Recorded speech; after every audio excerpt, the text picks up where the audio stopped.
Yes so hello everyone, I welcome you all to ultimate C platform. दोस्तों, आज हमारे साथ यहाँ पे जुड़े हैं हेत भाई, जो कि गुजरात से। इन्होंने सीए फाउंडेशन में 2025 में स्कोर किया है 328 मार्क्स। सर एक बार तो जोरदार ताली बजा दी सर, बहुत ही बढ़िया है ना।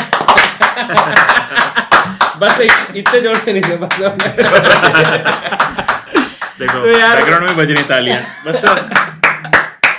तो हेत भाई, Congratulations and celebrations। बजाओ ताली फिर से सर। हेत भाई सुने, आपने जो है सारे सब्जेक्ट्स जो है अल्टीमेट सीए से आपने किए थे, तो मुझे सबसे पहले आप बताइए कि जब आप मतलब आपने कैसा सोचा था कि हम 300 प्लस आप स्कोर करने वाले हैं सी फाउंडेशन में? मतलब आपने थोड़ा प्लानिंग किया था ऐसा कि वो अपने पढ़ाई के साथ साथ हो गया? एक्चुअली सर मैंने फाउंडेशन की तैयारी 12th के साथ चालू की थी। Okay okay. हाँ, तो तब मेरे को लगा नहीं था कि 300 प्लस आ जाएंगे, पर पढ़ते पढ़ते धीरे धीरे कॉन्फिडेंस आता गया। वैसे कॉन्फिडेंस भी आता गया कि मार्क्स आ जाएंगे।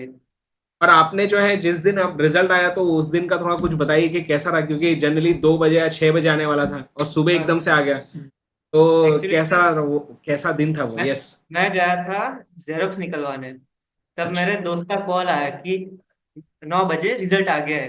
अरे मैं भाई। बोला नहीं हो सकता, शाम को 5 बजे आने वाला था। हाँ। मैं शॉक हो गया, मतलब वो 2 मिनट ऐसी धीरे धीरे गुजरी है कि रिजल्ट चेक करने तक की। जी। वो फिर रिजल्ट देखने के बाद मैंने दोबारा चेक किया कि मेरा ही रिजल्ट है ना ये। ओह। एक बार यार आप सब्जेक्ट वाइज बता दीजिए क्या मार्क्स आपने स्कोर किए? पेपर 1 अकाउंट्स में मैंने 79 स्कोर किया। बहुत बढ़िया। पेपर 2 लॉ में 78। पेपर 3 क्वांटिटेटिव एप्टीट्यूड में 84 एंड पेपर 4 बिजनेस इकोनॉमिक्स में 87। क्या बात है भाई, Increasing order, बहुत बहुत बढ़िया बहुत बढ़िया। Crazy crazy. यस, तो सबसे पहले बताइए अकाउंट्स में जो है तेजस सर के आपने सेशंस देखे, तो कैसा वो सेशंस का एक्सपीरियंस कैसा था, और क्लासेस में क्या आपको मजा आया, एंड कैसे आपने पढ़ाई की अकाउंट्स की? यस। हम भाई सब्जेक्ट वाइज चलेंगे ना, तो आप टीचर का एक्सपीरियंस सब्जेक्ट को आपका कोई टिप हो ना सब्जेक्ट को लेके वो भी बताइए। वो भी बताना, और कोई गलती अगर आपने करी हो तो वो भी बताना, जी। जो बाकी लोग ना करें। तेजस सर के तो मैंने रिवीजन वीडियोस देखे थे सारे, और उनने जो इम्पोर्टेंट क्वेश्चंस कराए थे वो भी मैंने किए थे। उसके अलावा तो मैंने मॉड्यूल 2 या 3 बार सॉल्व की थी पूरी। बहुत बढ़िया। उसने मेरे को बहुत बहुत हेल्प की उससे। और अकाउंट्स में एक चीज का खास ध्यान रखने का, थियरी नहीं छोड़ने की। थ्योरी नहीं नहीं छोड़ना छोड़ना है। है, सही बात है। वहाँ बिल्कुल थोड़ी सही बात। गलती हो गई थी। वहाँ एंड थोड़ी हेत गलती। भाई, आपने जैसे इसमें स्टडी मटेरियल पूरा बोले आपने 2 से 3 बार सॉल्व किए, तो स्टडी मटेरियल करने के बाद क्या पेपर में आपको पूरा ऐसा देखा दिखाया पेपर लगा, कैसा लगा? जी सर, ऐसे 60 to 70 मार्क्स ऐसे ही लगा कि स्टडी मटेरियल में सही है। स्टडी मटेरियल क्या से बात। तो will you suggest other students की और कुछ करने की जगह स्टडी मटेरियल पे प्राइमरी फोकस रखा जाए? हाँ सर, अगर Yes. स्टडी मटेरियल पक्का हो गया आपका तो पास तो हो ही जाओगे इजीली। बिल्कुल क्या सही बात बात है, क्या है। बात एंड है। इसमें हेत भाई एक और चीज हमें बताइए कि आप जब अकाउंट्स की प्रैक्टिस करते थे तो आप उसमें एक वो रिटर्न प्रैक्टिस कैसे करते थे, और टाइम बाउंड मैनर में आपके क्वेश्चंस, मतलब जैसे हमारे पास 100 मार्क्स के लिए 180 मिनट्स है, तो एक टाइम बाउंड मैनर में हमको सॉल्व करना है, उसके लिए how did you practice? Sir मैं ऐसे टाइमर जैसा लगा के बोल सकते हो आप कि 1 घंटे में इतने क्वेश्चन हो जाने चाहिए, वैसे करता था मैं practice. Okay, so that is how you practice. And क्या जब अकाउंट सॉल्व करते थे तो ए टू जेड हर एक क्वेश्चन का रिटर्न प्रैक्टिस करते थे, या जो इंपॉर्टेंट सिलेक्टेड क्वेश्चन है उसका आप करते थे? During revision. वो जो चैप्टर के आखिर में वो बड़े बड़े क्वेश्चन होते हैं ना, हाँ, उसकी प्रैक्टिस मैंने ज्यादा प्रैक्टिस की थी। प्रॉब्लम्स। हाँ, हाँ, वही उसके सर। करते थे। तो it's like did you like when you did written practice of all the this thing questions, तो एग्जाम में क्या आपके स्पीड बढ़ी? मतलब जनरली बच्चों का क्या एक डाउट आता है कि सर मैं जब सॉल्व करने जा रहा हूँ खुद से एक क्वेश्चन तो मेरा वो 25 मिनट में हो रहा है, एग्जाम में कैसे होगा? तो आप भी जब सॉल्व करते थे तो क्या आपके साथ भी ऐसा हुआ कि सॉल्व करते टाइम आपको पहले ज्यादा टाइम लग रहा है और एग्जाम में पहुंचते पहुंचते फिर कम टाइम हो गया? ऐसा हुआ था कि पहले मेरे को अराउंड 45 मिनट्स लग जाते थे, राइट। तो एग्जाम आते 20-25 मिनट्स में हो जाते थे बड़े बड़े सम। तो this suggestion you will maintain for all the student, या रिटर्न प्रैक्टिस जब करोगे तो उसका इफेक्ट एग्जाम में दिखेगा ही दिखेगा? श्योर दिखेगा, श्योरली दिखेगा sir. Okay okay, great to know this Het, very happy for you. Yes sir. Over to you sir. बिल्कुल। तो हेत आपने बहुत ही बढ़िया स्कोर किया है लॉ के अंदर। तो सबसे पहले मैं आपसे जानना चाहूंगा दो चीजें कि जो आप सजेस्ट करना चाहोगे हर एक स्टूडेंट को कि लॉ के अंदर यार ये चीजें तो आपने करके ही जाना है, मतलब कोई भी दो ऐसी बातें, ये चीजें तो आपने करनी चाहिए अगर आप अच्छा स्कोर करना चाहते हो फाउंडेशन में? पहली तो राइटिंग प्रैक्टिस करनी चाहिए, बिल्कुल। और दूसरी तो मॉड्यूल मॉड्यूल पढ़ लो, एक आध दो बार तो पढ़ ही लो मिनिमम। राइट। और मॉड्यूल आपने रिवीजन कितने बार किए थे लॉ के? रिवीजन मैंने 3 to 4 टाइम्स किया था सर। सर आज अपन ने जितने भी इंटरव्यू लिए, एक चीज कॉमन ये है कि सभी लोगों ने जिन्होंने भी अच्छा स्कोर किया उन्होंने कम से कम 3 से 4 रिवीजन किया है, मतलब कम से कम 3 से 4 रिवीजन, और उन्होंने सभी लोगों ने 300 प्लस स्कोर किया है ना। कहीं ना कहीं एक ये बेंचमार्क हो जाता है, एक बेस हो जाता है कि 3 से 4 रिवीजन तो आपको करना ही चाहिए अगर आप एक अच्छा स्कोर करना चाहते हो तो, और उसके ऊपर भी अगर पॉसिबल हो तो कर लीजिए ताकि और बढ़िया नंबर आपके आ सके करके। राइट। हाँ। ओके, तो मैं ये पूछना चाहूंगा कि आपने जब रिवीजन किया तो जैसे आपने एक बार मॉड्यूल से पढ़ लिया, आपको अंडरस्टैंडिंग मिल गई, मॉड्यूल में तो बहुत सारा कंटेंट होता है, तो उसमें से आपने कैसे आइडेंटिफाई किया कि ये इंपॉर्टेंट है, ये इंपॉर्टेंट नहीं है, इसको रिवाइज करना है, इसको नहीं करना है, अगली बार पढ़ूंगा तो ये पढ़ूंगा, ये छोड़ूंगा, ये आपने कैसे देखा? एक्चुअली मैंने पहली बात तो नोट्स बना ली थी, और आपकी चार्ट बुक से पढ़ा था थोड़ा बहुत। और अच्छा। आप जो स्पेशल 26.0 थी, क्या? उस उसने हेल्प की थी सर। Okay okay. तो पूरी सीरीज मैंने 2 बार देखी थी, उससे 2 बार बहुत हमने रिवाइज कर लिया। अच्छा अच्छा, हेल्प। जबरदस्त जबरदस्त यार, बहुत ही बढ़िया। तो अब हम लोग चलेंगे पेपर नंबर 3 के ऊपर और जानेंगे कि क्या उसके अंदर आपकी स्ट्रेटेजी। ओके भाई ऋषि, तो पेपर 3 क्वांटिटेटिव एप्टीट्यूड काफ़ी बच्चों के लिए नाइटमेयर रहता है, और आई थिंक तुम तो मैथ्स बैकग्राउंड से होगे। No 11th? सर, 10th तक ही मैथ्स था सर। अच्छा, तुम्हारा 10th तक ही मैथ्स था, और उसके बाद भी तुम 80 प्लस कुछ लाया ना तुमने मार्क्स? 84। चलो भाई, सो आई गॉट फर्स्ट वन जिसने 80 प्लस भी लाया और वो मैथ्स बैकग्राउंड से नहीं था। तो ना तुम्हारी क्या बात बातों से सबसे ज्यादा रिलेट कर पाएंगे बच्चे, क्योंकि क्या होता है ना, कोई भी टॉपर जो अच्छा नंबर लाए मैथ्स में तो सभी बच्चे बोलते हैं सर वो मैथ्स बैकग्राउंड वाला था, तो हम तो उसकी बात से कैसे एग्री करेंगे। अब तुम नॉन मैथ्स वाले थे तो तुम्हारी मैथ्स की टिप बहुत काम आने वाली है। तो पहले तुम तुम्हारी तरफ से बताओ, मैथ्स का तुम्हारा ओवरऑल कैसा प्रिपरेशन था, कैसा एक्सपीरियंस था, और क्या तुम टिप देना चाहते हो बच्चों को? मैथ्स में सर स्टार्टिंग में तो मजा आ रहा था पढ़ने में, जब मैथ्स वाला पार्ट चल रहा था, चैप्टर 1 to 8। फिर उसके बाद एलआर में और मजा आया। फिर स्टैट्स में थोड़ा लगा कि हाँ ये थोड़ा हार्ड पढ़ रहा है, हार्ड पढ़ रहा है।